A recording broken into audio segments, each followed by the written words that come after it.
संत रामपाल जी महाराज एक ऐसे महान संत जिन्होंने अपनी सतभक्ति, तत्व ज्ञान, करुणा और सेवा के बल पर समाज में नई मिसाल कायम की है।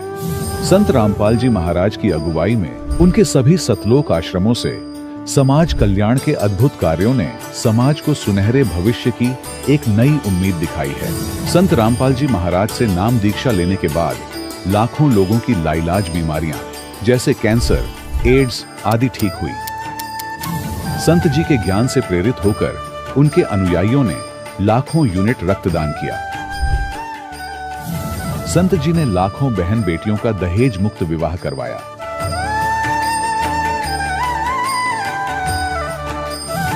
संत जी ने लाखों लोगों का नशा छुड़वाया, करोड़ों उजड़े परिवार बसे। संत जी के आश्रमों में समागम के दौरान निःशुल्क नेत्र चिकित्सा, दंत चिकित्सा प्रदान की जाती है।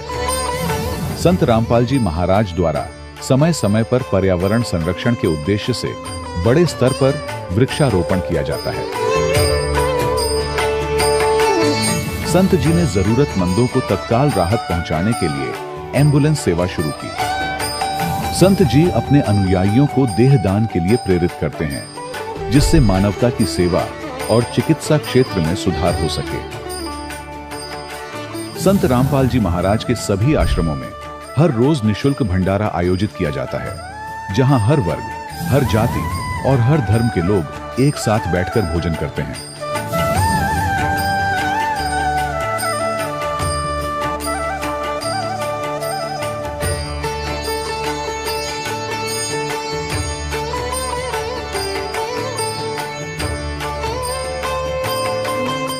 संत रामपाल जी महाराज की अन्नपूर्णा मुहिम ने गरीब और बेसहारा लोगों के जीवन में एक नई ऊर्जा और उम्मीद को जन्म दिया है। घर घर खाद्य सामग्री और जरूरी मदद पहुंचाकर संत रामपाल जी महाराज ने लोगों को दुख और मजबूरी से लड़ने की ताकत प्रदान की है।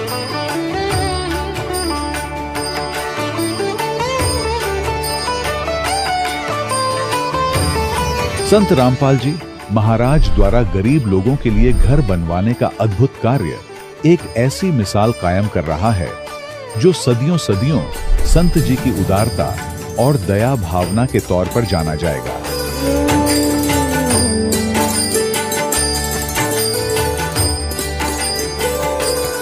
संत रामपाल जी महाराज के आश्रम में हजारों बुजुर्गों को सम्मान और प्यार के साथ जीवन जीने का अवसर मिलता है।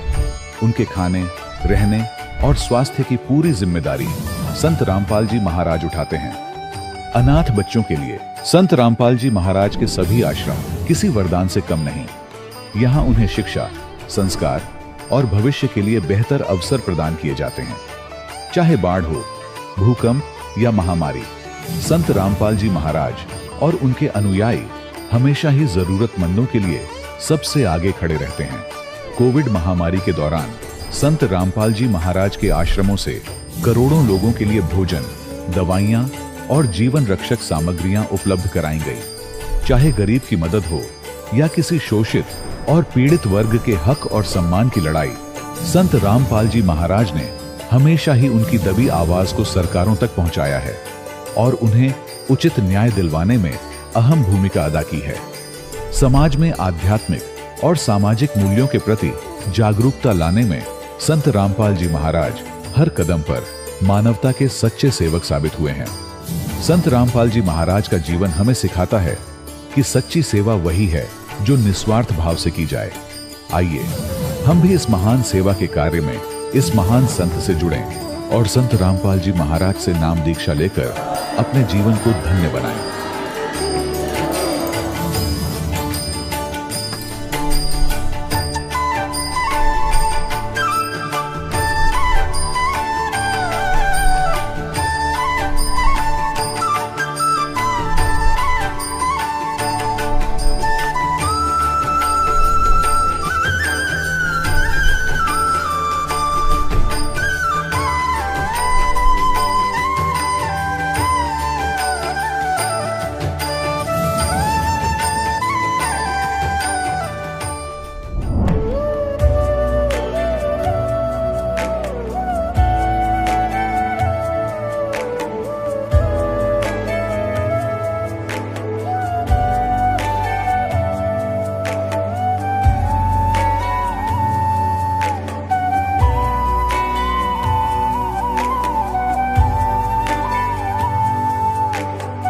प्रभु राम देव भगवान अल्लाह खुदा ईश आदि नाम एक ही शक्ति के हैं। वो कैसा है, कहां है, कैसे मिलता है, किसने देखा है? ये प्रश्नवाचक चिन्ह पूर्ण रूप से हटाने के लिए अवश्य सुनिए जगत गुरु तत्वदर्शी संत रामपाल जी महाराज के अमृत वचन, सर्व पवित्र धर्मों के पवित्र शास्त्रों के आधार पर। सत साहिब दर्शकों, जब एक आम इंसान अपने जीवन में सुख और शांति की तलाश में हर संभव देवी देवता की भक्ति करता है, व्रत, उपवास, कीर्तन और तरह तरह की साधनाएं अपनाता है और फिर भी न तो शारीरिक सुख प्राप्त करता है और न मानसिक शांति, तब उसका विश्वास डगमगाने लगता है। दर्शकों, कुछ ऐसी ही कहानी थी राजस्थान के रहने वाले नवरतन जी की। नवरतन जी ने अपने धर्म में प्रचलित परंपरागत सभी देवी देवताओं की भक्ति साधना अपनाई, लेकिन इसके बावजूद भी न तो शारीरिक सुख प्राप्त हुआ और न ही मानसिक शांति मिली। लेकिन दर्शकों, आज नवरत्न जी का कहना है कि जब से मैंने संत रामपाल जी महाराज द्वारा लिखित पुस्तक ज्ञान गंगा पढ़ी और संत रामपाल जी महाराज से नाम दीक्षा ग्रहण की, तब से मेरे जीवन में ऐसा परिवर्तन आया जो शब्दों में बयान नहीं किया जा सकता। दर्शकों, अब सवाल यह उठता है कि आखिर ज्ञान गंगा पुस्तक में ऐसा कौन सा प्रमाणित और दिव्य ज्ञान है जो लाखों लोगों के जीवन की दिशा ही बदल देता है, और जो भी इस पुस्तक को पढ़ता है वो संत रामपाल जी महाराज का ही हो जाता है। आखिर इसके पीछे की सच्चाई क्या है? आइए सुनते हैं नवरतन जी की कहानी उन्हीं की जुबानी। सर नमस्कार। सत साहिब। सर क्या नाम है आपका? मेरा नाम भक्त नवरतन दास। कहाँ से आए हैं आप? मैं कुचामन छेड़ी, जिला नागौर, राजस्थान से आया हूँ। सर क्या काम करते हैं? मैं कुचामन कॉलेज में, जो हमारे सिटी कुचामन कॉलेज है, उसमें स्वीपर का काम करता हूँ। सर संत रामपाल जी महाराज की शरण में आने से पहले आप क्या भक्ति साधनाएं करते थे? मैं हमारे हिंदू धर्म में जो मानी गई है साधना है, जैसे ये बाबा रामदेव, जो जैसलमेर में बाबा रामदेव है, सालासर में बालाजी महाराज है, उसकी यात्राएं पैदल यात्रा करता था। और जैसे पारंपरिक पूजाएं, जैसे पितृ महाराज की पूजा करता था। 1 साल 2 साल से पैदल यात्रा किया और 10 साल करीबन रामदेव पैदल यात्रा, मतलब 10 साल पैदल यात्रा जाता था। और मतलब अन्य जो माता जी की जो वैष्णो देवी है ना धाम, वहाँ पर जाने की भी सोच रखा था मन में। नवरतन जी, जो साधना आप पहले करते थे, उन साधनाओं के करने से आपको क्या लाभ मिला? लाभ तो बहुत ही विशेष कुछ नहीं मिला, ऐसे और उल्टी ज़्यादा ही मतलब मुझे ये परेशानी होने लग गई कि मतलब साधना करने के बावजूद भी, रामदेव पैदल जाने के बावजूद भी मेरे शरीर में शारीरिक कष्ट आ रहे थे, जैसे चर्म रोग है और भी मतलब अन्य जैसे बीमारियाँ ना, तो ऐसे मतलब परेशानी हो रही है मेरे। संत रामपाल जी महाराज की शरण में कैसे आना हुआ? हमारे मोहल्ले के अंदर एक मतलब भगत जी है, वो मतलब पहले 2-3 साल पहले जुड़े हुए थे यहाँ पर, तो उन्होंने मुझे ज्ञान का पुस्तक दी और मतलब ये यात्राएं करता था, उसके बारे में मना करता था वो, तो मैं उसका मना करता था, उसका विरोध भी करता था कि भाई ये तो पारंपरिक सेवा, ये जो साधना है ये क्यों मना कर रहे हो तुम, को हमारे जो गुरु जी है उसके वहाँ पर चल, मैं भी चलता हूँ, वहाँ पर जाने से तेरे जो भी कष्ट है वो दूर हो जाएंगे। तो मैं सोचता था मैं कि जाने से क्या होगा, एक बार उसकी बात मान ले और जाके देखिए क्या होता है, इनके गुरुजी देखिए, एक बार इनका आश्रम देखिए कैसा है। तो इन्होंने मुझे ज्ञान का पुस्तक दी, वो मैंने ना पढ़ के और सूटकेस भी अंदर रख दिया उसने, और जो अन्य साधना है वो करता रहता था। अचानक प्रेरणा जागी मेरे मन में कि वो जो दी हुई पुस्तक वो पढ़ूँ मैं। उसको पढ़ते ही भगत जी मैंने पहला चैप्टर जो सृष्टि रचना था वो पढ़ा मैंने। वो पढ़ते मतलब मेरे मन में ऐसा जागरण, मतलब जो जागृति पैदा हुई मन में कि जो ये ब्रह्मा विष्णु महेश कौन है, इनकी माता कौन है, इनका पिता कौन है, आज तक मैं पता नहीं था इस बात का। इस ज्ञान का पुरुष से मुझे पता चला। और जो उसने मुझे मोबाइल पे ब्लूटूथ से जो ये होता है ना इंट्रो वगैरह, ये वो दे रखे थे, तो ये मैंने देखा, तो उनसे देख रहे से मुझे चेतना जागी कि वहाँ से हम कुछ ऐसी सीखते तो वहाँ पर है, तो क्यों ना मैं जाऊँ वहाँ पर। तो उनके माध्यम से दूसरे ने मैंने वहाँ जाने के लिए प्लान बनाया। तो उन्होंने कहा तू जो वहाँ पर 4 तारीख को सत्संग है, 4 अक्टूबर को, तो मेरे साथ 3 तारीख को चल। मैं ठीक है भौजी चल चलो। उसके उन्होंने मुझे अपने घर पे लेटाया। वहाँ से फिर हम सुबह के लिए सतलोक आश्रम के लिए रवाना हो गए और वहाँ से सत्संग सुना परमात्मा का और नाम दीक्षा ली। सर सतलोक आश्रम में जब आप संत रामपाल जी महाराज जी से नाम दीक्षा लेने के लिए गए तो आपको वहाँ पर कितने पैसे देने पड़े? ऐसी कोई बात नहीं भगत जी, ये केवल उनको वहाँ के बारे में गलत अफवाह फैलाई जा रही है। मैं जब वो गया तो हम 4-5 दिन वहाँ पर सत्संग सुने और वहाँ पर ऐसे रही सेवा भी की। वहाँ 1 पैसा भी नहीं लिया। और जब जहाँ खाने से लेके पीने तो 24 घंटा बना चलता है वहाँ पर, रहने पीने खाने के लिए, सोने ओढ़ने के लिए, कपड़े वगैरह, साबुन पानी सब मुफ्त है वहाँ पर, 1 रुपये नहीं लेता वहाँ से। नहीं वो ये गलत अफवाह फैलाई जा रही है। हमने प्रथम मंत्री मिला था, उसके 4 महीने बाद में सेकंड मंत्री मिला था, हमसे 1 रुपये नहीं लिया गया वहाँ पर। ये अफवाह फैलाई गई है। सर, संत रामपाल जी महाराज से नाम दीक्षा लेने के बाद आपको क्या क्या लाभ प्राप्त हुए? लाभ तो भोजी मुझे पहला लाभ तो मुझे ये हुआ कि मुझे आध्यात्मिक जो सतगुरु कौन है, सतगुरु की पहचान क्या होती है। वैसे गुरु तो मैंने पहले बना रखा था, लेकिन वो उनके अब परमात्मा शरण में आने से पता चला कि वो तो नकली गुरु थे, ना उनका कोई मंत्र था उसके, ना उनकी बात को सदभक्ति थी। अब परम सत रामपाल जी महाराज की शरण में आने से पता चला है कि बस पूर्ण परमात्मा कौन है और सदगुरु किसे कहते हैं। तो पहला लाभ तो ये मिला। दूसरा लाभ को मेरे जो ये पूरा शरीर है इस पर श्रम रोग हो रखा था। श्रम रोग में ऐसा लगा, मतलब जो लोग मुझे कहते, जो मिलते थे मुझसे, वो यही कहते थे कि तेरे तो कोढ़ हो रखा है। तो मैंने सोचा भाई होगा। मैंने गुरु जी से प्रार्थना की, वो सतगुरु रामपाल जी महाराज ने मेरे सिर पर हाथ रखा, उन्होंने कहा बेटा ठीक हो जाएगा, भक्ति करो। तो 1 महीने के अंदर भगत जी वो रोग था वो एकदम जड़ से नष्ट हो गया। मतलब कोई कह नहीं सकता कि मेरे चर्म रोग था। पूरे शरीर में मेरे निशान हो रखे थे, वो जहाँ खुजली करता था वहाँ पर निशान हो रहे थे बड़े बड़े सफ़ेद रंग के। एक तो वो लाभ। दूसरा लाभ मेरे मतलब हमारे पर्सनल घर पे कोई मतलब एक ही कमरा था हमारे सदस्य के अंदर आया हुआ था, हिस्से के अंदर एक ही कमरा था और हम किराए से इधर उधर भटकते रहते थे, कभी यहाँ रहते थे कभी वहाँ रहते थे। गुरु जी संत रामपाल जी महाराज से हमने अरदास लगाई कि गुरु जी हमारे मतलब कोई पर्सनल मकान नहीं है और ऐसी व्यवस्था है दास की। तो उन्होंने कहा हो जाएगा, परमात्मा विश्वास रखो, सब करेंगे परमात्मा। मैंने ठीक है गुरु जी। तो वहाँ 1-2 महीने के अंदर हमारे मतलब ऐसा लाभ हुआ कि जो लोग हमें ये कहते थे कि ये तो वहाँ पर जाने से पागल हो गया है, इसका तो कोई पहले को घर नहीं था और क्या पता इसे कौन ये ऐसे वक्त करने लग गया, समाज से बाहर कर देंगे, ऐसा कर देंगे, इनको तो क्या होने वाला है, कोई इनके आएगा ना कोई जाएगा। तो मैंने परमात्मा से जब सतगुरु रामपाल जी महाराज से अरदास लगी, परमात्मा ने कहा बेटा ठीक हो जाता। मुझे पूर्ण विश्वास हो गया इस बात का कि सतगुरु रामपाल जी महाराज ने जो कह दिया वो फाइनल है। तो उनके 1-2 महीने के अंदर ही हमारे मतलब 9 लाख रुपए का बने बनाया मकान, उसमें 2 कमरे, लेटरिन बाथरूम और चौक वगैरह सब, छत वगैरह सब कंप्लीट हमें मिल गए। परमात्मा ने दिलवाया वो, सतगुरु रामपाल जी महाराज की कृपा से हमें वो मिल गया। उसके बाद में आने के मतलब ये अभी 4-5 दिन पहले मैं छत पे सो रहा था और एक बिच्छू बड़ा हुआ, कम से कम 1.5 इंच का बिच्छू था वो मतलब मेरे सोते हुए के नीचे बिस्तर पे था पूरी रात भर। और जब मैं सुबह उठा वो वहाँ पर से काम पर गया, जो मम्मी ने जाके वो बिस्तर उठाए, तो उन्होंने मैं जब काम से वापस लौटा घर पे, उन्होंने बताया कि तेरे जो बिस्तर के ऊपर बिच्छू लेटा हुआ था और वो मरा हुआ था। हमने झटकाया बिस्तर, तब पता चला मैं बिच्छू है। तो मुझे दर्द तो पहले तो परमात्मा ने ज्ञान इसे दे रखा है कि मुझे दर्द तो थी, लेकिन वो बिच्छू के न काटने से मुझे और ज़्यादा दर्द हो गई और मुझे इस बात विश्वास हो गया परमात्मा सतगुरु रामपाल जी महाराज जी है और कोई नहीं है यहाँ पर।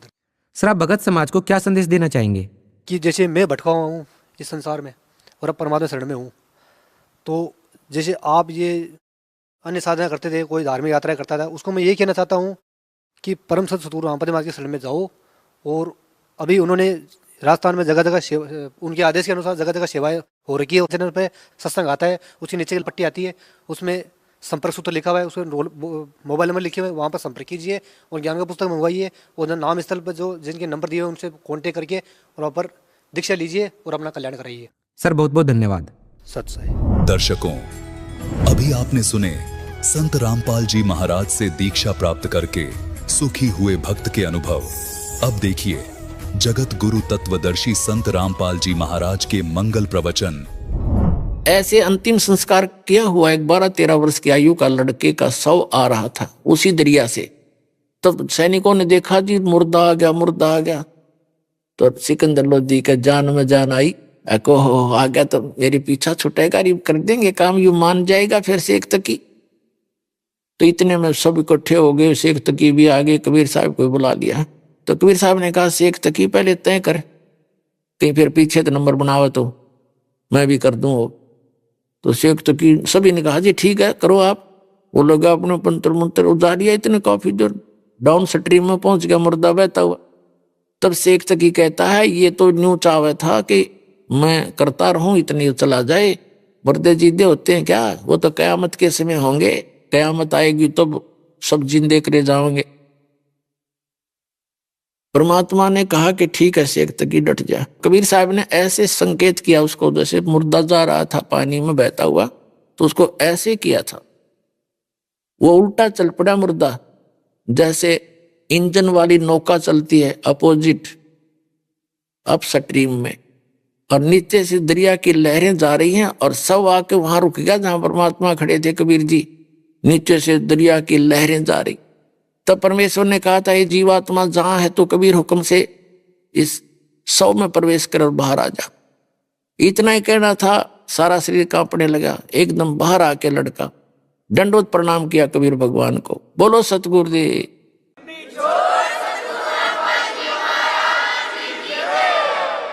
तो पुण्यात्मा उस शेख तक की तमान्या नहीं, उसके क्रम गणे फूट रहे थे, पर वहां जितने भी सैनिक उपस्थित थे सब ने देख कर ये करामात मालिक की चरणों में शीश रखा, नाम लिया। हजारों की संख्या में वहां दीक्षा ली और भी आसपास के लोग इकट्ठे हो गए थे गांव के।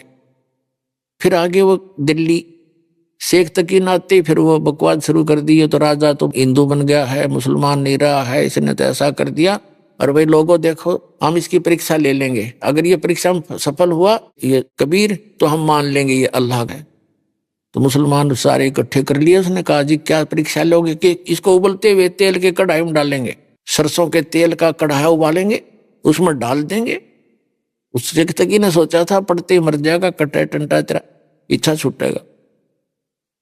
सब इकट्ठे होकर आगे राजा के पास हा उल्ला कर दिया। राजा का इतना भी हो तो उसे जनता देखे, बात उसका कोई पैर नहीं होते। राजा ने कहा क्या हो गया शेख तकी जी? पता चलने पर ऐसी कहानी है, ऐसा है। तो फिर चिंतित हो गया। कबीर साहब को राजा ने अपने महल में रखा हुआ था, अलग कमरे में, तो सबने वहीं आकर हा उल्ला कर दिया, नारे लगाने शुरू कर दिए। पता लगा परमेश्वर को। राजा चिंतित हुआ कि मैं लाया था इनको सुख देने के लिए, अरे नाक में दम कर दिया, इनको परेशान कर दिया, अब ये कढ़ाई में डालेंगे। परमात्मा अंतर्यामी थे, राजा से पूछा। राजा ने दुखी हृदय से बता दिया, भगवान ऐसे ऐसे ये चाहते हैं और मैं नहीं आपको इनके हवाले करूंगा। परमात्मा बोले भाई बात सुन, मेरा इनका काम है, तू होने दे और कह दे इनको उबालने तेल, आप चिंता ना करो, होगा मेरे साथ हो जाएगा। मैंने तो ये मारेंगे छोड़ेंगे नहीं, मर जाऊंगा, तेरा तो राज बच्चा रहेगा। और सिकंदर फिर चुप हो गया। कढ़ाई सरसों का तेल उबाल दिया, ऐसे उबला जैसे चाशनी उबला कर चाय की, और हजारों लोग इकट्ठे हो गए दर्शक वहां पर। तो शेख तकी ने कहा कि उठाओ कबीर को और डाल दो कढ़ाई में उबलते हुए में। तो परमात्मा ने कहा आप चिंता ना करो, ये भी दिक्कत मैं आपको नहीं दूंगा, मैं आप पर बैठ जाऊंगा। परमात्मा जाके और कढ़ाई के अंदर बैठ के, उबलते तेल के कढ़ाई सरसों का, और बैठ गया ऐसे यूं देख रहे चारों तरफ।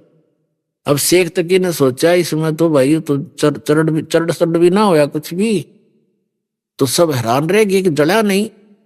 तो शेख तकी कहता है इसने मंत्र से तेल की तासीर ठंडी कर दी, राजा ही जादू तंत्र जानता है।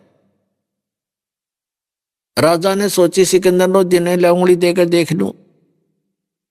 परमात्मा ने कहा इसके कहने तक उंगली मत दे देना, इसमें खोजी नहीं पाओगी, नो का नो बड़ा तेल। राजा ने सोची जब कबीर जी का बैठे इसका ना बिगड़ा, मेरा क्या दिक्कत आई। उन्होंने उंगली दे दी चेक टेस्ट करने के लिए। जितनी उंगली तेल में गई थी ना उतनी कट के दूर होगी, इतना गर्म तेज उबाल रखा था, लक्कड़ बाल गए। राजा बेहोश हो गया, गिर गया। तो परमात्मा आया, उन्होंने उंगली पकड़ के खींच दी, पूरी होगी जब वो होश में आया, जब उसकी पीड़ा खत्म हुई। और परमात्मा का कुछ भी नहीं हुआ। बोलो सतगुरुदेव।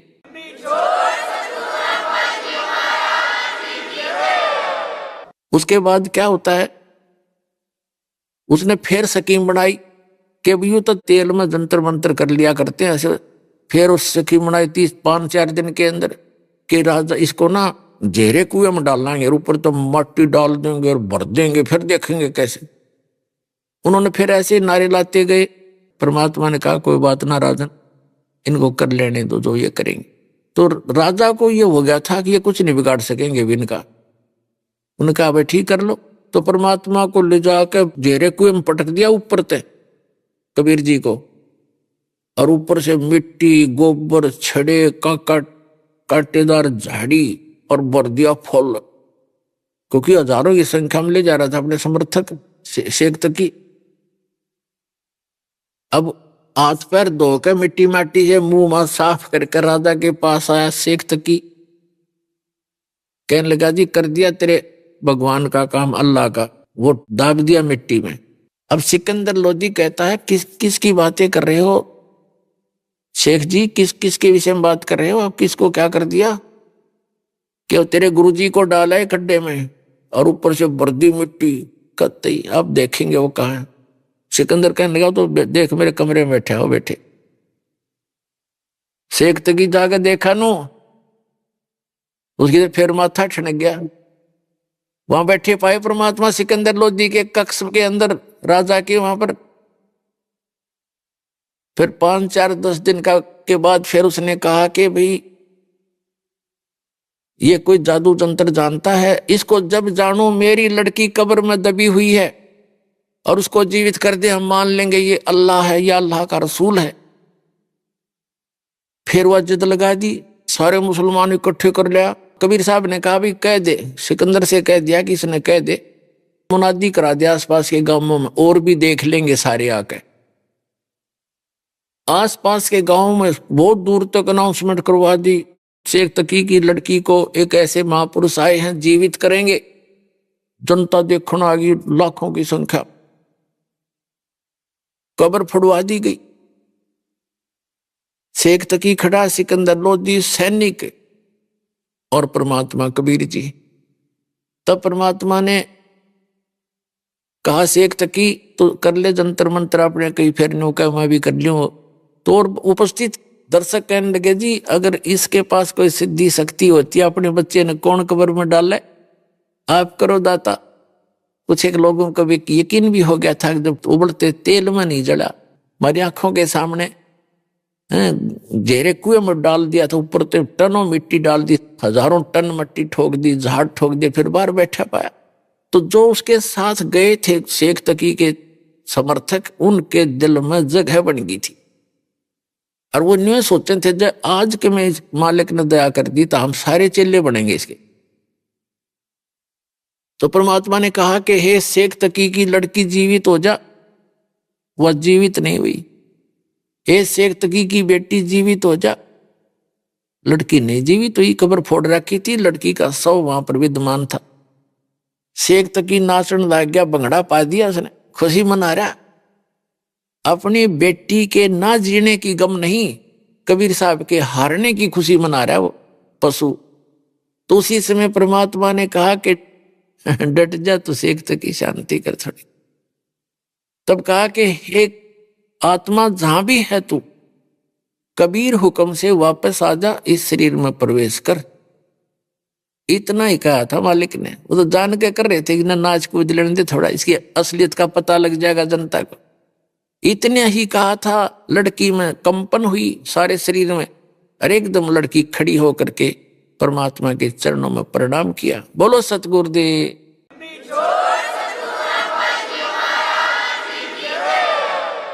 उसका नाम कमाली रखा। लोगों ने कहा कमाल कर दिया, कमाल कर दिया। लड़की का नाम कमाली रखा। उस लड़के का नाम कमाल रखा था जो नहर से बहता हुआ मुर्दा जीवित किया था। तो लड़की ने खड़ा होकर के 1.5 घंटे 2 घंटे तक प्रवचन किए।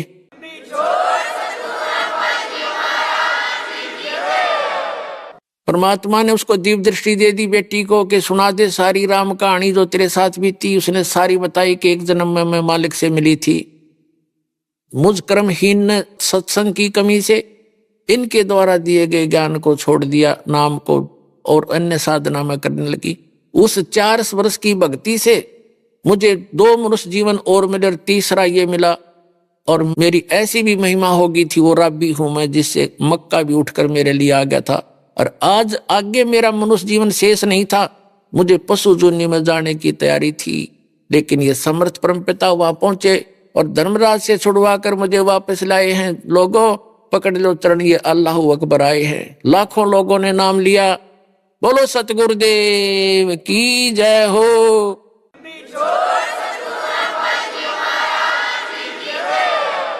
लेकिन शेख तकी की गर्दन मुड़ी नहीं।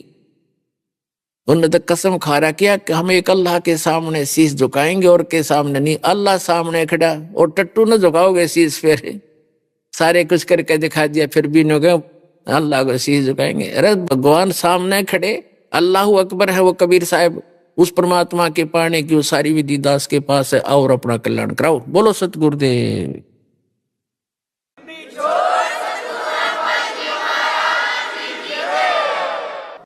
परम पिता परमात्मा पूर्ण ब्रह्म सारी सृष्टि के रचनहार कुल मालिक कबीर परमेश्वर जी की असीम रजा से आप सभी पुण्यात्माएं सत्संग सुनने के लिए उपस्थित हुए। सौभाग्य है आपका, आपको ऐसे समय में मानव शरीर प्राप्त है जिस समय आपका मोक्ष होना है। इन 4 युगों में 43,20,000 वर्ष होते हैं, चतुर्युगी बोलते हैं इसको।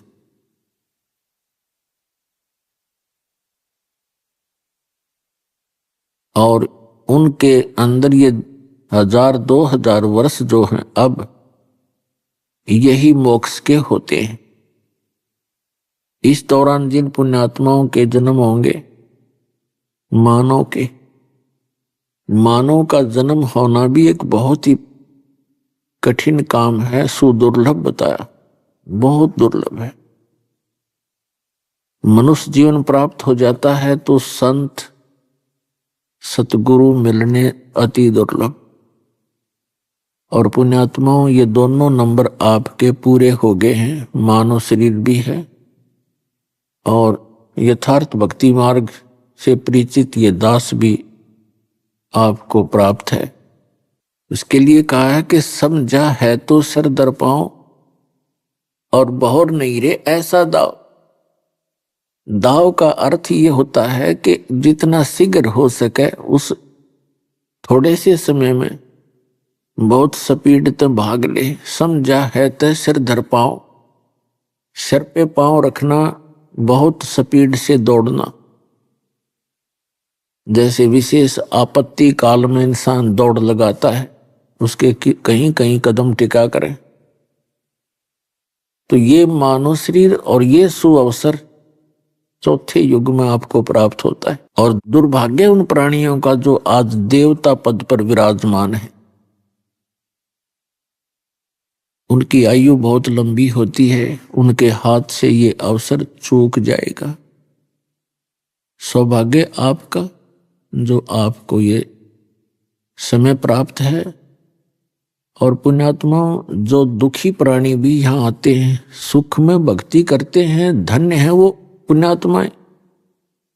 और यदि कोई दुख निवारण के लिए भी यहाँ आता है तो उसके लिए वो दुख वरदान सिद्ध होगा एक दिन।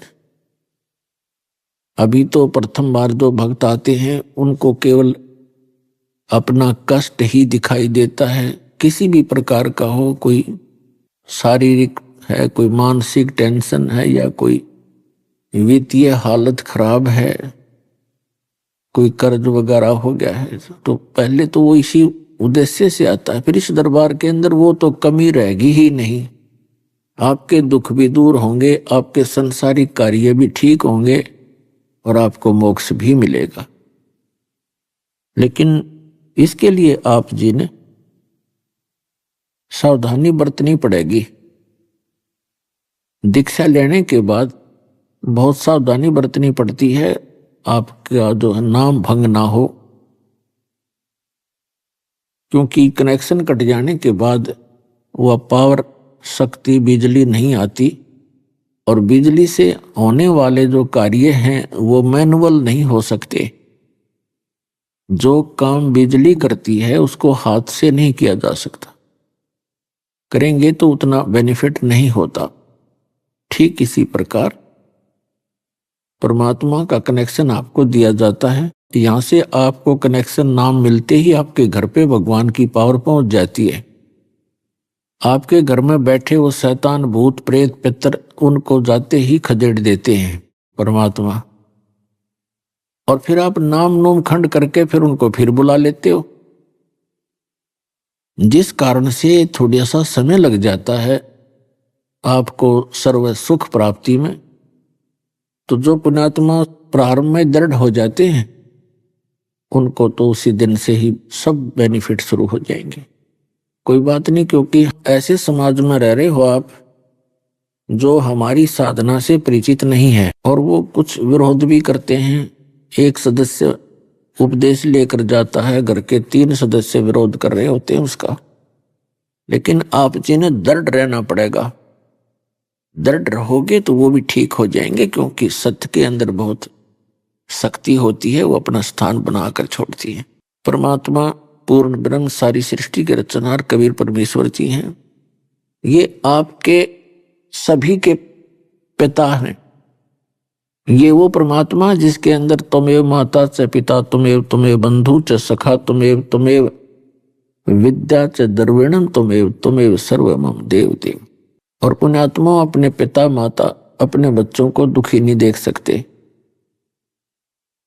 और ये वो समर्थ पिता है, इसके शब्द कोश के अंदर असंभव शब्द नहीं है। और फिर भी हम इसका लाभ नहीं उठा पाते हैं, तो हमारी अपनी ही त्रुटि होती है कि सतगुरु के दरबार में कमी काहे की ना, अंसा मौज नहीं पावता तेरी चूक चाकरी में। यदि किसी पुण्यात्मा को लाभ नहीं प्राप्त हो रहा है तो उसकी कोई सेवा, उसकी कोई मर्यादा में त्रुटि है, उसको सुधारो। और फिर देखना इस परमात्मा के रोज नए चमत्कार आपके घर में। पुण्यात्माओं, आप बालक हो, बच्चे हो, आप कोई पहली कक्षा का है, कोई दूसरी कक्षा का, कोई 6 महीने का, कोई 2 वर्ष का, कोई 5 वर्ष का। जो पुराने भक्त हैं उनके आप देख लो, वारे न्यारे कर रखे परमात्मा ने हर तरह से। आप बच्चे हो, आप बहुत भयंकर लोक में रह रहे हो, बहुत खतरनाक स्थान है ये। जिस भी संत ने इस स्थान का पता लगाया है उसकी तो फिर स्थिति ही दूसरी हो गई। उन्होंने तो यहां से निकलने की ही चेष्टा की, औरों को भी कोशिश की जगाने की, समझाने की, लेकिन हमने काल की भांग घनी पी रखी है और ये हमें जल्दी सी इस परमात्मा के ज्ञान को ग्रहण नहीं करने देती। लेकिन परमात्मा की शक्ति हमारे साथ रहती है और एक दिन सफलता प्राप्त होती है। साथ परमात्मा रहते हैं तभी हम इस काल के इस जाल से निकल सकते हैं और इसे संघर्ष कर सकते हैं। ये मानव शरीर इतना कीमती बता रखा है। प्रत्येक संत ने, जो महापुरुष हैं, जो परमात्मा से परिचित हुए, और प्रत्येक सदग्रंथ है,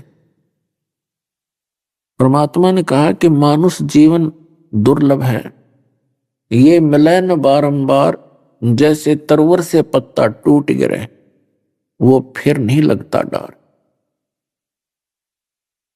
मानुष जन्म पाके जो नहीं रटे हरि नाम, और जैसे कुआ जल बिना फिर बनवाया क्या काम। मनुष्य जीवन प्राप्त करके जो भक्ति नहीं करते, वो ऐसा शरीर है उनका जैसे जिस कुएं में, जिस कूप के अंदर जल ना हो, उसका नाम भले कूप है, कुआ है, लेकिन उसमें गुण कुएं के नहीं। ठीक इसी प्रकार मनुष्य शरीर प्राप्त प्राणी यदि परमात्मा की भक्ति नहीं करता है तो उसका नाम मनुष्य अवश्य है, लेकिन काम मनुष्य के नहीं है। इसके अतिरिक्त जो भी कार्य हम करते हैं वो पशु पक्षी भी करते हैं। बच्चों के अंदर ममता, उनका बच्चों की का जनन प्रजनन, फिर उनका पोषण करना, पालन करना, फिर उनके अंदर ममता, ये तो पशु पक्षियों के अंदर भी विद्यमान है। यदि हम यहीं तक सीमित हैं तो पशु और पक्षी में और मनुष्य के कर्तव्य में कोई अंतर नहीं, कोई भिन्नता नहीं। यदि मनुष्य जीवन का इतना ही क्रम होता तो मनुष्य बनाने की परमात्मा को आवश्यकता ही नहीं थी। ये शरीर भी विशेष है, इसका काम भी विशेष है। उस काम से हम बिल्कुल अपरिचित हो गए, और जिन पुण्यात्माओं के अंदर तड़फ बनी तो काल ने भ्रमित कर दिया, ये नकली संत पंथ चलाक है। तो पुण्यात्माओं,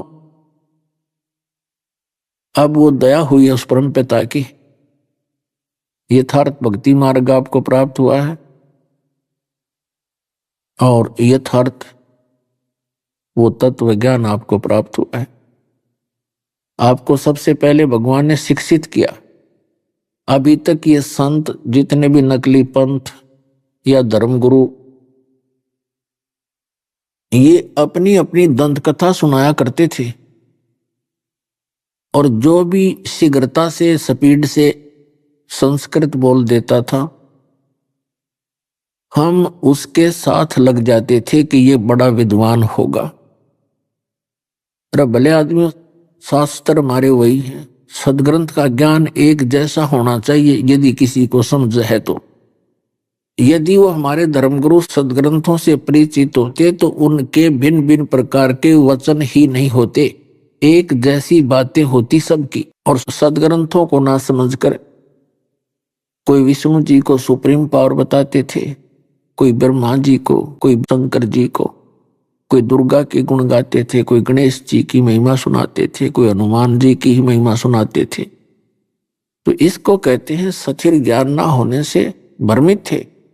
श्रीमद् भगवत गीता अध्याय नंबर 2 के श्लोक नंबर 53 में कहा कि अर्जुन, जिस समय तेरी बुद्धि भिन्न भिन्न प्रकार के भ्रमित करने वाले वचनों से हटकर एक तत्व ज्ञान पर स्थिर हो जाएगी,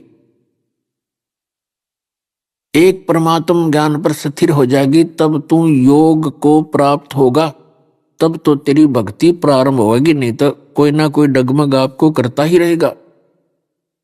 तो पुण्यात्मा, अब आपको वो तत्व ज्ञान मिला है कि इस ज्ञान को सुनने के बाद आप डगमग नहीं हो सकते, ऐसी सेट हो जाएगी बुद्धि आपकी, फिर आपको कोई भ्रमित नहीं कर सकता। और भक्ति तभी बनती है। तो परमात्मा हमें याद दिलाते हैं, राम नाम रटते रहो, राम नाम रटते रहो, जब तक घट में प्राण, कबू तो दीन दयाल के भनक पड़ेगी कान। राम रटत कोढ़ी भलो, चू चू पड़े जो चाम, वो सुंदर शरीर किस काम, कहा जा मुख नहीं नाम। राम रटत दारिद्र भलो, टूटी घर की छान, वो सुंदर महल किस काम के, जहाँ भक्ति नहीं भगवान। कबीर जे व्या तो आए भली, जो रट हरि नाम, नहीं तो काट के फेंक दियो, ये मुख में बलो ना चाम। परमात्मा की भक्ति की कितनी महिमा बताई है, परमेश्वर ने स्वयं आकर के ज्ञान दिया है। पुण्यात्माओं, यहाँ कितने कितने महापुरुष हुए हैं, और ऐसे ऐसे सिद्धि युक्त महापुरुष हुए हैं जिन्होंने 7 समुद्रों को और एक ही घूंट में पी लिया। 7 समुद्रों को एक घूंट में पी लिया, खाली कर दिए। तो इस तरह की इनके चमत्कार, ये करामात देख के हम इनको परमात्मा प्राप्त महात्मा मानने लगे। अब परमात्मा के इस तत्व ज्ञान की रोशनी से पता चला कि ये तो आसपास भी नहीं थे भक्ति के, जो इस प्रकार के जादूगरी दिखाया करते थे। ऐसे ऐसे महापुरुष हुए हैं कि कहते, एक महात्मा अपने आश्रम की दीवार के ऊपर बैठा दातुन कर रहा था। सामने से एक दूसरा संत एक मायावी शेर के ऊपर बैठकर आ रहा था। उस द्वार पर बैठे हुए संत ने कहा कि द्वार तू भी चल पड़ 10 कदम स्वागत के लिए। कहते वह द्वार ही चल पड़ी। तो इस चीज से आज तक उनके गुणगान गाए जाते हैं, उनके आश्रम बने हुए, उनकी मृत्यु के उपरांत उनकी यादगारों पर आज भी पूजाएं हो रही हैं। हाँ, विचार करने की बात है कि परमात्मा की थोड़ी सी भक्ति सिद्धि प्राप्त करके इंसान परमात्मा बनने की कुचेष्टा करता रहा और मालिक से दूर रहा। ये काल के जाल हैं। फिर क्या हुआ? अब जिस परमात्मा ने ये पूरी पृथ्वी घुमा रखी, सब ब्रह्मांड चला रखे, हम उसकी भक्ति क्यों ना करें? इसको हम समझ ही नहीं पाए। इतनी बड़ी शक्ति जिस पृथ्वी पर बैठकर हम छोटी मोटी चमत्कार दिखा भी रहे थे, और जिस परमात्मा ने पृथ्वी घुमा रखी फुल स्पीड से, उस परमात्मा की भक्ति यदि हम करें तो तभी हमें लाभ होगा। तो उसकी जानकारी हमें हुई ही नहीं थी अभी तक, और उस परमेश्वर ने आके चेष्टा भी की थी समझाने की, पर वो हमारा गले उतरी नहीं, क्योंकि हम शिक्षित नहीं थे। तो परमात्मा ने आपको शिक्षित किया, और शिक्षा का आपको केवल अगर लाभ है आज के दिन में तो परमात्मा पहचान सकते हो। बाकी दो रोटी का झगड़ा है, इसमें चाहे राष्ट्रपति बन ले, चाहे प्रधानमंत्री पूरी पृथ्वी का पति बन ले, और चाहे कितना बड़ा सेठ बन ले, या काल की भूल भुलैया है, कल मृत्यु हो जाती है। वो प्लातून अगले दिन गधा बना पाओगे 1 साल के बाद। तो क्या है यह शिक्षा? क्या यही काम है इस मनुष्य जीवन का? या हमारे बात तो समझ में ना आती, हम नो सोचे मनुष्य बन गए, बस हमारे तैसे ठाठ रहेंगे। परमात्मा कहते हैं कि तू जाने मेरी ऐसे निभाएगी, ये तो हरदम लेखा भरना रे, एक एक श्वास का हिसाब किताब चल रहा है आपका। और जिस दिन आपका ये संस्कार पूरा हुआ, 1 सेकंड नहीं लगे कि आपको यहां से जाने लग रहे हैं, आपके समक्ष आप देख ही रहे हो। तो जिस दिन आप इस परमात्मा के ज्ञान से परिचित हो जाओगे, फिर आपको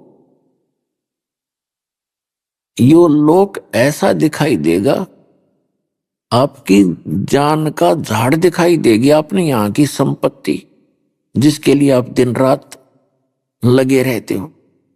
और परमात्मा साथ रहेगा तो आपने संपत्ति भी देगा, क्योंकि आपको इतना ज्ञान करा देगा परमात्मा कि आपको ये संपत्ति अपनी नहीं, एक रेस्टोरेंट दिखाई देगा। क्योंकि रेस्टोरेंट में जो व्यक्ति जाता है, रुकता है धर्मशाला में, उसको जिन आवश्यक वस्तुओं की आवश्यकता होती है वो उपलब्ध होती है। उसको ये भी पता होता है कि ये तेरी नहीं है, उनका प्रयोग वैसे ही वो किसी तरह कर रहा है, आराम से लेट रहा है, बैठ रहा है, खाना खा रहा है, कुर्सी लगी है, उसको मालूम है ये तेरी नहीं है और तू ले जा नहीं सकता, तो उसमें मोह हो ही नहीं सकता, होता ही नहीं उसका। जिस दिन वो चलना है छोड़कर चल पड़ता है, देखता भी नहीं उधर। तो इस तत्व ज्ञान से आपको ऐसी स्थिति आ जाएगी, जिस घर में, जिस महल में आप रह रहे हो, आपको रेस्टोरेंट दिखाई देगा। और चलते समय आपकी ममता उसमें रह नहीं की, क्योंकि आपको पहले ही पता था कि ये अपना नहीं है। हमने यहाँ रहने के लिए जो आवश्यक वस्तुएं हैं वो परमात्मा ने हमें उपलब्ध करा रखी है, और ये लोक पराया है, ये घर दूसरा है, हम यहाँ के नहीं हैं, हम तो मेहमान हैं कुछ चंद दिनों के। दास ये स्थिति लाना चाहता आपकी बुद्धि की, जिस दिन, क्योंकि अभी तो आप बालक हो, बताया कोई पहली कक्षा का, कोई दूसरी का, किसी ने 2 वर्ष नाम लिए हुए, किसी ने 1 वर्ष, किसी ने आज ही प्राप्त हुआ है। तो जिस दिन आपको नाम मिला है, आपका जन्म है इस भक्ति मार्ग में। अब तक आप कहीं भी साधना कर रहे थे, वो भक्ति थी नहीं, आपको काल ने भूल भुलैया कर रखी थी, वो जहां जिन संतों के पास आप थे। तो यहां आने के बाद फिर कुछ दिनों के बाद आपको जो आवश्यक वस्तुएं हैं वो तो आपको इतनी दे देगा परमात्मा, आपका समझ में नहीं आएगी। और फिर अब ये ज्ञान आपके साथ रहेगा। ये ज्ञान नहीं हो तो आप धोखा खा जाओगे, इतनी माया मिल जाती है। फिर आपकी चेष्टा यही रहेगी कि ये फिर दोबारा जन्म हो गया तो फिर लंबी कहानी हो जाएगी। तो इसलिए परमात्मा हमें याद दिलाते हैं, मन तू सुख के सागर बस रे भाई, और ना ऐसा यस रे, कि उस सुख के सागर में चल, यहाँ की इस फोकट महिमा में तो भ्रमित ना हो। जैसे कोई प्रधानमंत्री बन गया, ठीक है, उस पुण्यकर्मी प्राणी का कोई संस्कार पुण्य अधिक है, प्रधानमंत्री बन गया, और यदि वो भक्ति नहीं कर रहा तो आज हमने उसके सत्र का पता है वो कैसा प्राणी है, अगले जन्म में उसके साथ क्या बीतेगी। हमें वो आगे की दिखाई देती है। उन बच्चों को जो खिलौनों से खेल रहे हैं, कोठी बना ली, फैक्ट्री बना ली, मंत्री मुख्यमंत्री बन गए, चाहे सारी पृथ्वी का पति बन जा, जब भक्ति नहीं है तो एक अन्य का जीव नहीं। वो इस भक्ति मार्ग से तोल कर देखेंगे, जिस दिन परमात्मा के पैमाने से नापेंगे। कहते हैं अगम निगम को खोज ले बुद्धि विवेक विचार, और उदय अस्त का राज मिले तो बिन नाम बिगाड़। परमात्मा कहते हैं जरा सी बुद्धि से काम लेकर देख प्राणी, यदि भक्ति नहीं है, सतनाम सच्चा नाम तेरे पास नहीं है, सत भक्ति नहीं है, उदय अस्त का राज मिले तो बिन नाम बिगाड़। जो व्यक्ति सत भक्ति नहीं करता है और चाहे सारी पृथ्वी का राजा हो जावे, वो बेगार कर रहा है। बेगार किसे कहते हैं? जैसे पुराने समय में पहले हमने वो याद है वो बातें, जैसे ये 3 व्हीलर चले थे बड़े बड़े। अभी आपने सुने संत रामपाल जी महाराज के मंगल प्रवचन। आइए अब सुनते हैं संत रामपाल जी महाराज से नाम दीक्षा लेकर सत भक्ति करके अद्भुत लाभ प्राप्त करने वाले अनुयायी के विचार। दर्शकों, हर व्यक्ति एक ऐसा जीवन जीना चाहता है जिसमें सांसारिक सुख के साथ साथ आर्थिक और मानसिक शांति भी हो। लेकिन इस सुख की खोज में अक्सर मनुष्य ऐसे रास्तों पर चले जाते हैं जो उन्हें अंधेरे की ओर ले जाता है। बदायूं उत्तर प्रदेश के निवासी रघुवीर सिंह जी की कहानी भी कुछ ऐसी ही है। रघुवीर जी हिंदू धर्म में प्रचलित सभी पूजा पाठ किया करते थे। इनकी जिंदगी तब बदली जब इन्हें संत रामपाल जी महाराज की शरण मिली। दर्शकों, आइए जानते हैं कि आखिर रघुवीर जी ने सभी भक्ति साधनाएं त्याग कर संत रामपाल जी महाराज की शरण क्यों ग्रहण की। सुनते हैं रघुवीर जी की कहानी उन्हीं की जुबानी। नमस्कार सर। सत साहिब सर। सर क्या नाम है आपका? मेरा नाम है रघुवीर सिंह भारती। रघुवीर जी आप कहाँ से हैं? जनपद बदायूं उत्तर प्रदेश से। रघुवीर जी संत रामपाल जी महाराज से नाम दीक्षा आपने कब ली? सर मैंने संत रामपाल जी महाराज जी से नाम दीक्षा 7 अगस्त सन 2014 में ली थी। संत रामपाल जी महाराज से नाम दीक्षा लेने से पहले क्या आप कुछ भक्ति साधना भी करते थे? सर संत रामपाल जी महाराज जी के शरण में आने से पहले मैं शुरू से ही मतलब धार्मिक प्रवृत्ति का रहा हूँ और पूजा पाठ में विशेष मेरी रुचि रही है। लेकिन मेरे लिए सही ज्ञान नहीं था। जो जैसा मुझसे कह देता था मैं उसी की पूजा करने लगता था। कोई मुझसे कहता था कि शंकर जी की पूजा करो कि ये सबसे बड़े देवता हैं, उनकी पूजा करने लगा। कोई कहता कि हनुमान जी की करो तो उनकी पूजा करने लगा। जो जैसा कह देता था मैं सबकी पूजा करने लगता था। लेकिन मेरे लिए किसी तरह का कोई भी मुझे शांति नहीं मिली और ना ही मेरे लिए कोई लाभ मिला। और जितनी मैंने पूजा पाठ करी उतनी ही मेरे लिए अशांति रही। मेरे घर में हर समय कलेश रहता था और मेरी आर्थिक स्थिति बहुत ज़्यादा ही गिरती जा रही थी। तो इसलिए अब मेरी स्थिति इतनी ख़राब हो गई थी कि मैं ये सोच रहा था कि क्या करूं, मैं किसकी पूजा पाठ करूं कि जिससे कि मेरी मतलब काम मेरा सही चलने लगे या अच्छा होने लगे। तो जिससे मैं कहीं कहीं कुछ बाबाओं के पास भी गया, जो साधु महात्मा आते थे उनको अपना हाथ भी दिखाता था और उनसे मैं पूछता भी था कि साहब मेरा काम नहीं चल रहा है और मैं बहुत ही ज़्यादा परेशान हूँ। तो वो कभी कहते थे कि आप दुर्गा माँ की पूजा करो, तो मैं दुर्गा माँ की पूजा करने लगता था। तो कभी कहते हनुमान जी की पूजा करने लगता था। एक बार क्या हुआ, मैं काम की तलाश में गया था हिमाचल प्रदेश में। वहाँ पर मैं काम कर रहा था तो मैं मंगल का व्रत रखता था। एक दिन मेरा मंगल का व्रत था, तो जहाँ पे मैं रहता था वहीं पर एक निरंकारी पंथ से जुड़े हुए थे। तो वो शाम के टाइम में वो खाना खा रहे थे। तो उन्होंने मुझसे कहा कि खाना खा लो। तो मैंने कहा नहीं, मैं आज खाना नहीं खा सकता। वो बोले क्यों, ऐसा क्या है, आज खाना क्यों नहीं खा सकते? मैं बोला कि आज मेरा मंगलवार का व्रत है। बोले व्रत? बोले ये क्या होता है? मैंने कहा व्रत क्या होता है? मैंने कहा हनुमान जी की मैं पूजा करता हूँ तो मैं व्रत कर रहा हूँ। बोले इससे आपको क्या लाभ मिल रहा है? अब मैंने लाभ क्या मिल रहा है, मैंने जिस दिन मैं इनका व्रत करता हूँ उस दिन मेरा मन शांत तो नहीं रहता, लेकिन मुझे पता नहीं, मुझे गुस्सा सी हमेशा रहती है, मुझ पर सवार रहती है। तो क्या आपने कोई गुरु बनाया? मैंने कहा गुरु बनाने की हमें क्या ज़रूरत है, हम कोई गलत काम नहीं करते, कोई चोरी नहीं, डकैती नहीं, कोई बेईमानी नहीं, कोई गलत काम नहीं करते, हमें क्या करना गुरु बनाने की? तो बोले कि नहीं, अपने जीवन में कल्याण के लिए गुरु तो बनाना बहुत ज़रूरी है। तो हमने फिर बताओ किन को गुरु बनाएं, कौन है ऐसा? बोले हमारे वहाँ हर संडे के लिए वहाँ पर सत्संग होता था निरंकारी बाबा का, तो वो लोग वहाँ जाते थे। तो उन्होंने हमसे कहा कि बोले आप भी चलना हमारे साथ। हम कहे चलो ठीक है, हम चलते हैं। जब वो उनका सत्संग था वो हमें साथ में लेके गए तो हम उन्हीं को ही हम अपने मन में उन्हीं के प्रति आस्था रखने लगे थे, निरंकारी बाबा के। सर संत रामपाल जी महाराज से नाम दीक्षा लेने के बाद क्या आपको कुछ लाभ भी प्राप्त हुए? एक हमारे पास में एक भगत रहते हैं संतोष दास, तो वो हमारे यहाँ अखबार डालने आते थे। तब वो हमारे यहाँ आते थे तो थोड़ी देर हमारे यहाँ बैठते भी थे। तो जब हम संत उनके निरंकारी बाबा के सत्संग में जा रहे थे, उससे पहले वो हमारे घर पे पहुंच गए। ये मालिक की ही कृपा रही थी।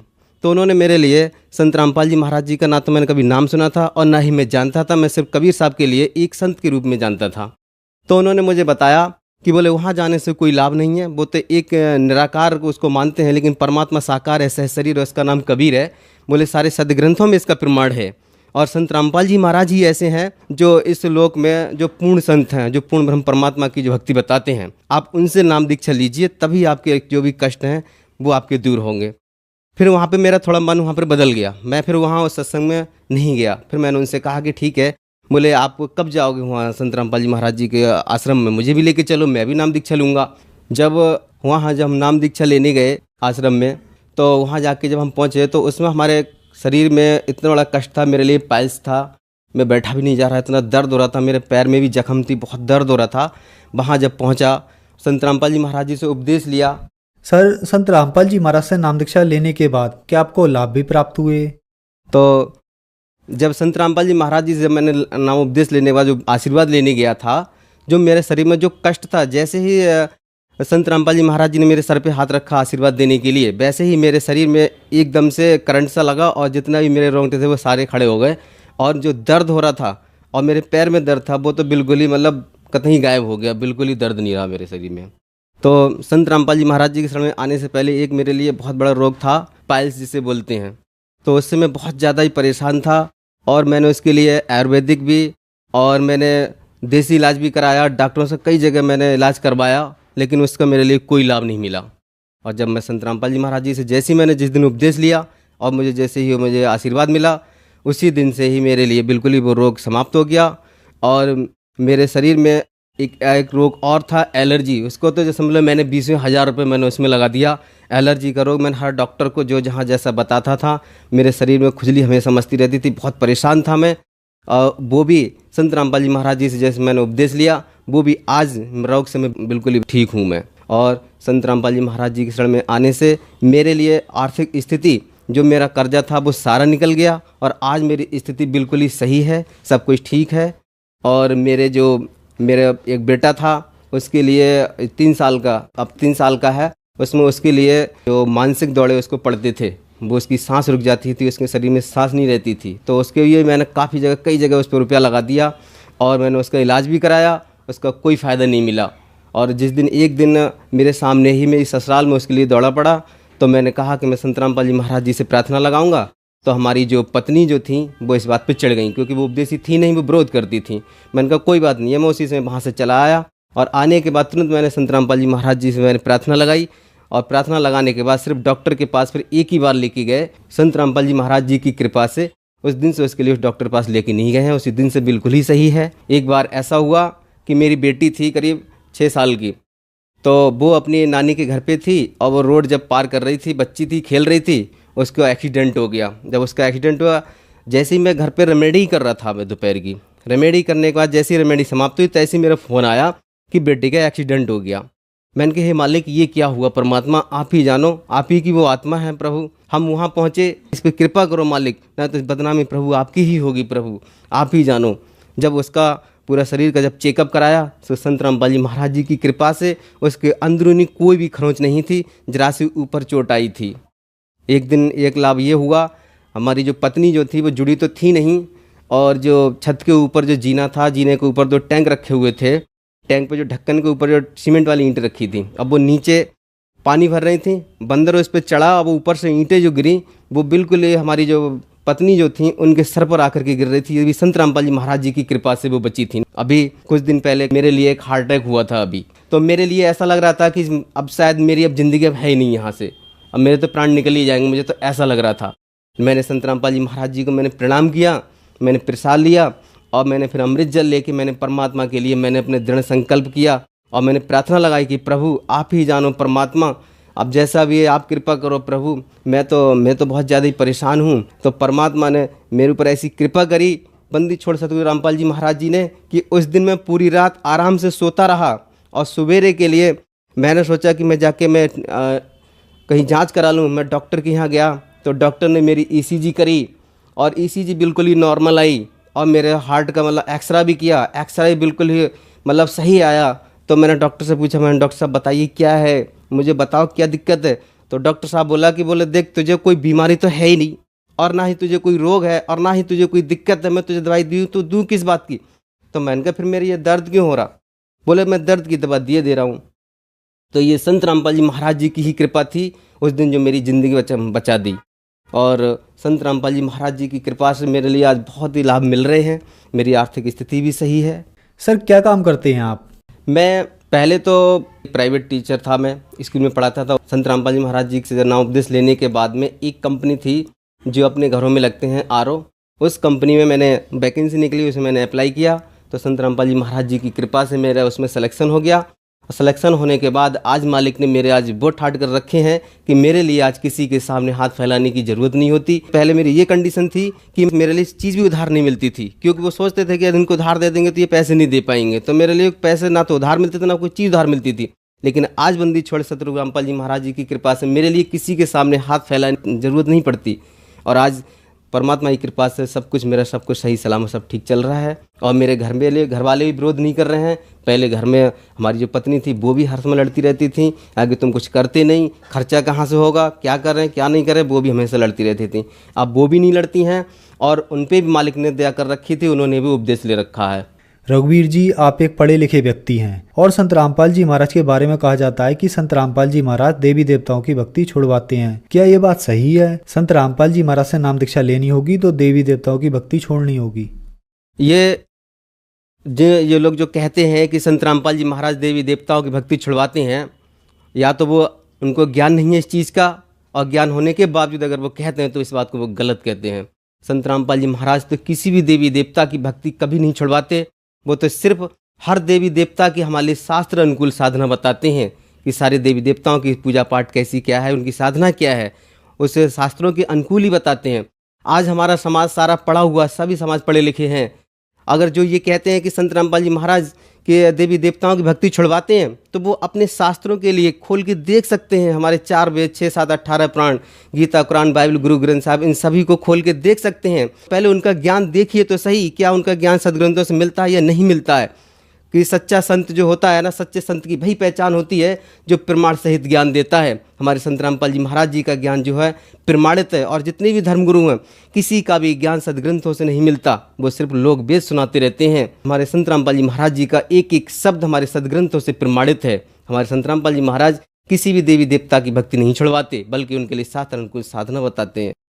रघुवीर जी, जो श्रद्धालु आज आपको देख रहे हैं, आप उन्हें क्या कहना चाहेंगे? संत रामपाल जी महाराज, ये पूरे 21 ब्रह्मांड में एक ही संत ऐसा है जो हमारे लिए शास्त्र अनुकूल साधना बताता है, और यही एक ऐसी साधना है, इस साधना करने से ही हमारा जो जन्म और मरण का जो रोग है वो इसी से ही कटेगा। बाकी किसी भी साधना से, किसी भी भक्ति से नहीं कटेगा। सिर्फ सद्भक्ति ही ऐसी है जिससे हमारा जन्म और मरण का रोग कटेगा।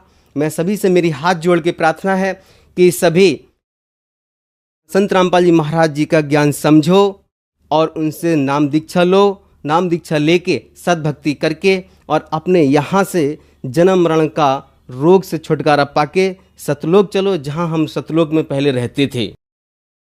सर, संत रामपाल जी महाराज से नाम दीक्षा कैसे ले सकते हैं? चैनल पर संत रामपाल जी महाराज जी का सत्संग आता है, उस पर नीचे एक पीले रंग की पट्टी चलती है। उस पर जितने जो नामदान सेंटर जो खुले हुए हैं उन पे फ़ोन करके अपने पास के जो नामदान सेंटर हैं उनकी जानकारी ले सकते हैं। वहाँ जाकर के संत रामपाल जी महाराज जी से नाम दीक्षा ले सकते हैं। सर, धन्यवाद आपका। सत्सई।